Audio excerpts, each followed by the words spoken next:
അല്ല, എന്താണ് ഈ അസീസി വർഷം?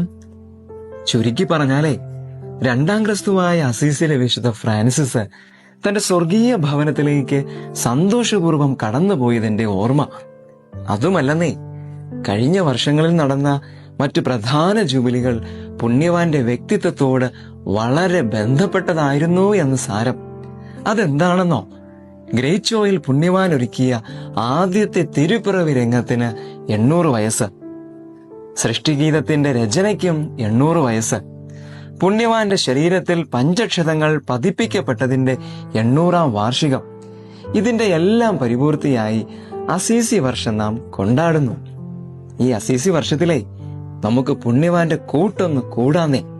പ്രകൃതിയെ സ്നേഹിച്ച, മരണത്തെ സോദരിയായി കണ്ട, പഞ്ചക്ഷതങ്ങൾ ഏറ്റുവാങ്ങിയ പുണ്യവാന്റെ മാധ്യസ്ഥം തേടി നമുക്കും അനുഗ്രഹം പ്രാപിക്കാം.